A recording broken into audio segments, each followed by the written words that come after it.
Cold স্টোরেজে লক্ষ লক্ষ ডিম মজুত করে বাজারটাকে অস্থির করে ফেলা হচ্ছে।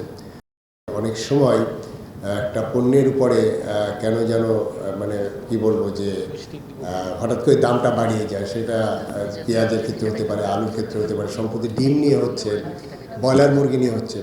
তো এই সামগ্রিক কাণ্ড যে কার্যক্রম চলছে তার বিষয়ে আমরা সরকারের পক্ষ থেকে আমাদের আদার্স যে ডিপার্টমেন্ট আমরা কাজ করে যাচ্ছি, কিন্তু এই কাজের ক্ষেত্রে আমরাও এটাও আইডেন্টিফাই করেছি যে এখানে কতিপয় ব্যবসায়ী যারা এই মধ্যস্বত্বভোগী বলি বা এরকম, সেখানে তাদের কিন্তু এখানে অনেক ক্ষেত্রে আমরা অনিয়ম পাচ্ছি এবং তারা যেমন এই মুহূর্তে কোল্ড স্টোরেজে লক্ষ লক্ষ ডিম মজুত করে বাজারটাকে অস্থির করে ফেলা হচ্ছে।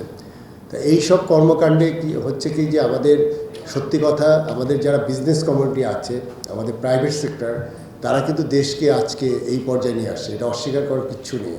এবং মাননীয় প্রধানমন্ত্রী যে এটা ডিজিটাল বাংলাদেশ থেকে আজকে যে স্মার্ট বাংলাদেশের স্বপ্ন দেখছেন এবং দেশের ইকোনমির যে আজকে যে পর্যায়ে এসছে, এখানে কিন্তু অলমোস্ট 84% কিন্তু প্রাইভেট সেক্টরের অবদান।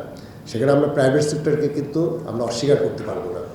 এবং আমরা যখন এফবিসিসির সাথে বসি এবং ওখানে নেতৃবৃন্দ যারা আছেন, তারা কিন্তু সবসময় বলেন যে ওই যে কতিপয় যে ব্যবসায়ী যারা এখানে এটা করছে তাদের বিরুদ্ধে যে ব্যবস্থা বা সেটা কিন্তু আমরা এখনও সেটি প্রতিষ্ঠিত করতে পারিনি। সেই ক্ষেত্রে যেটা হচ্ছে কি যে ওভারঅল যেটা মিডিয়া বলেন বা আদার্স যে জায়গায় মানুষের যে পারসেপশনটা কি যে আমাদের ব্যবসায়ী কমিউনিটি তাদের একটি আসলে আমরা একটা মানে অন্য চোখে দেখছি বা তাদের একটা মানে একটা তকমা দিয়ে দিচ্ছি যে ব্যবসায়ী মানেই হলো আপনার খারাপ।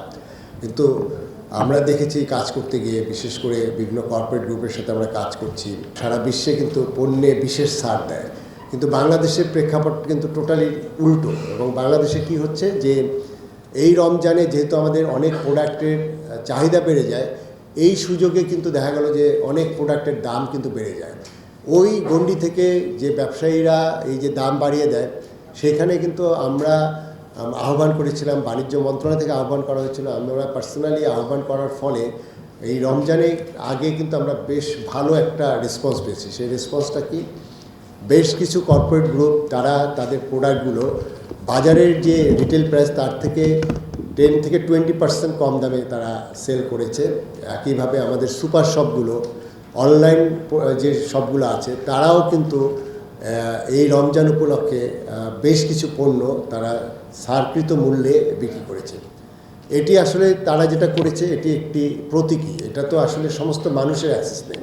বসুন্ধরা গ্রুপ তারা গত রমজানের সময় 21টি জেলায় তারা এই কার্যক্রম চালিয়েছিল এবং আমি তাদের কর্তৃপক্ষের সাথে আলাপ করেছি। আমি বলেছিলাম যে এটি আর একটু বাড়ানোর জন্য।